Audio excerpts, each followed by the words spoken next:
of the street, but it's also extended in time, historically, and even into the future.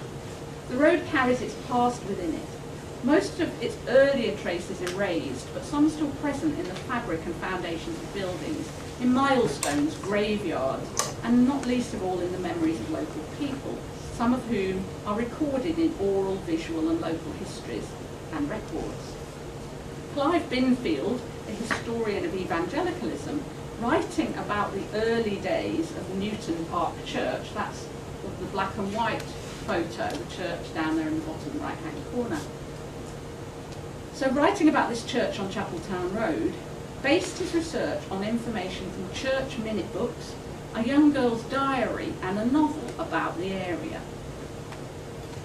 That building, Newton Park Church, in its former life as a nonconformist church and its later one as a Sikh Gurdwara, was the site of several local religious conflicts, power struggles of various kinds, between different groups of Christians, then between Sikhs and Hindus, and finally Sikhs from different caste backgrounds. The road has witnessed other struggles too. The scene of public disturbances, it's been the site of barricades, burning cars and body armour, in clashes between young people and the police, and between rival gangs. Racial and other forms of cultural difference have played a part in such scenes. So Chapeltown Road, and I know I haven't really gone into this in detail, too much to do in this talk to do that, but it's a site of configuration where things gather, simultaneity of interconnections, global interconnections, extension, historical extension, and full of power.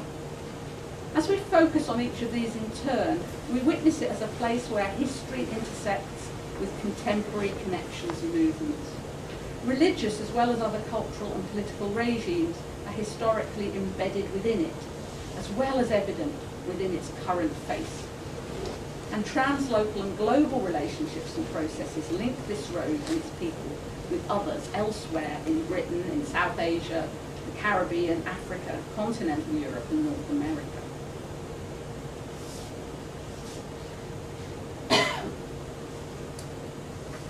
The fourth element is what I've called aspects of space. Now all of these somehow or other are linked back to the work of Lefebvre or Foucault, although it was never the intention of either of those theorists, or Doreen Massey or Michel de Certeau for that matter, to present a spatial methodology. They remain theorists in their work, but what I've done is really use aspects of their theory to develop a way of looking in depth at places, and particularly the location of religion within those places. So the fourth of these elements is what I've called aspects of space. Chapeltown Road is a place of routine spatial practices and social interactions, including the comings and goings of religious people in the road's many places of worship. These are rarely the source of in-depth reflection, but very much what Lefebvre had in mind when he talked about perceived space. But the road is also what he referred to as conceived space, the ongoing work of Leeds City Council, its planners and civil servants, in conjunction with those businesses who seek to make a profit and do good by investing in the area. At the same time, it's a place transformed each year by the processions that run through it, most notably the West Indian Carnival in August, which draws crowds from all backgrounds to celebrate the holiday, share Caribbean food, listen to the sound systems and dance along to the rhythms. As such, it is arguably a lived space, what Lefebvre referred to as a lived space, one in which the dominant order is temporarily overturned by a groundswell of local activity and collective sentiment. It's a vibrant and dynamic road, brought to life by its residents and interconnected to faraway places. So we can see this street as multifaceted, simultaneously a place that is unself-consciously practiced, wittingly conceived, ordered and represented, and imaginatively and collectively expressed and lived.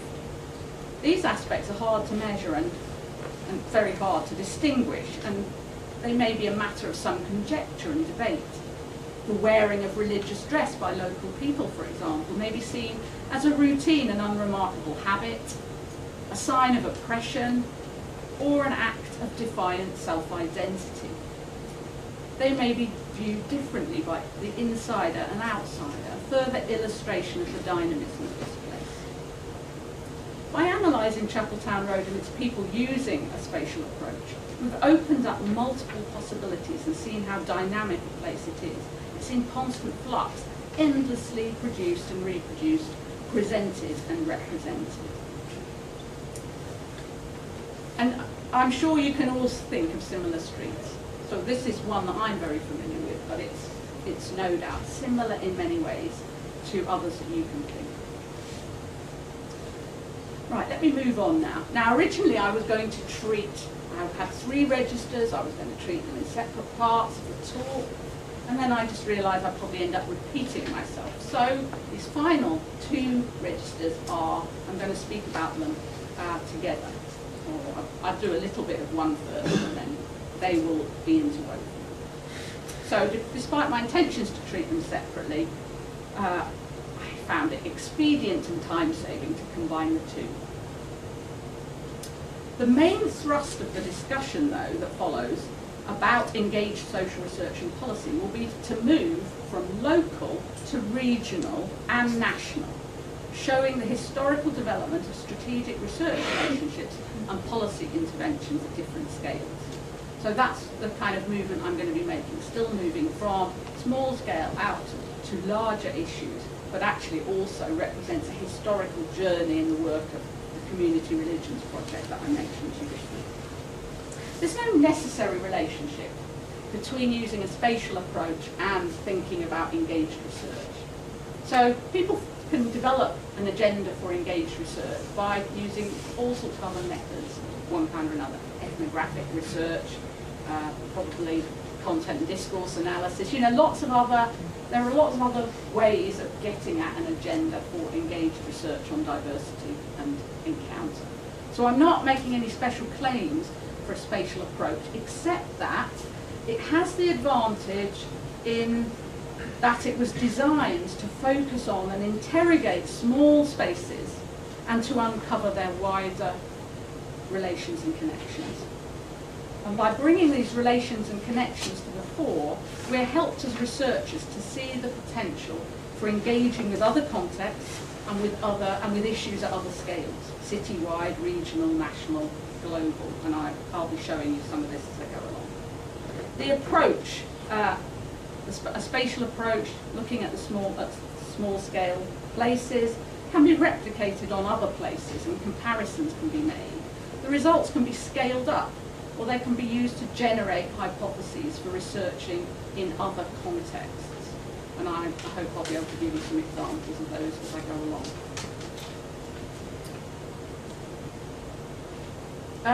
Now I'm going to talk mostly about collaborative projects for engaging with non-academic as well as academic stakeholders. But of course a place like Chapeltown Road, as you will no doubt have been able to see, let me just see if we've got what slide I'm going to show you next.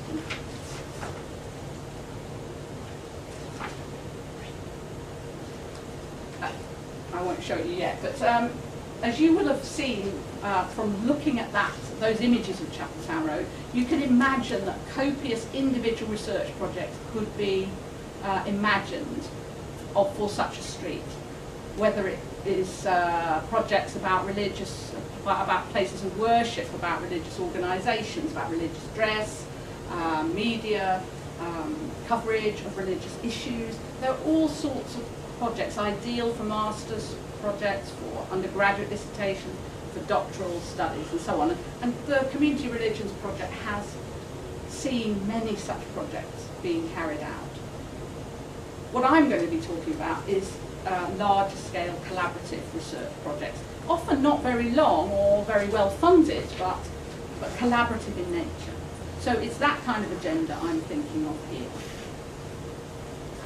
So what kinds of collaborative projects have emerged from starting with this kind of local focus? what policy interventions have they enabled, and has our research actually made any difference? So those are the questions I want to address in thinking now about these other two registers of an agenda for engaged research, and then the possibility that in doing such research one might be able to make a difference. These were the key elements that I looked at in introducing you to spatial analysis: body, spatial dimensions, properties and aspects. And these are some of the projects that have taken place, focused around Chapeltown Road or its environs, and in one or two cases, not Chapeltown Road, but another similar road in another environment, and I'll tell you where those cases occur. I'm not going to talk about the red ones because I'm going to mention them in a minute, but just to give you a few examples. So, Sikh Identities, Hair and the Turban. This started as a student project, a master's project of the kind I just mentioned to you. But starting in that way in a local Gurdwara, what then happened was a collaborative research project then developed on broader Sikh identity issues in engagement with a local organisation called the Bradford Educational and Cultural Association of Sikhs. So this piece of work now going on between researchers in the university and collaborative partners outside it to explore issues of Sikh identity, but starting very much work from focus on bodies, particularly hair and turban. In relation to dimensions, if you remember the physical, social and mental dimensions that I referred to.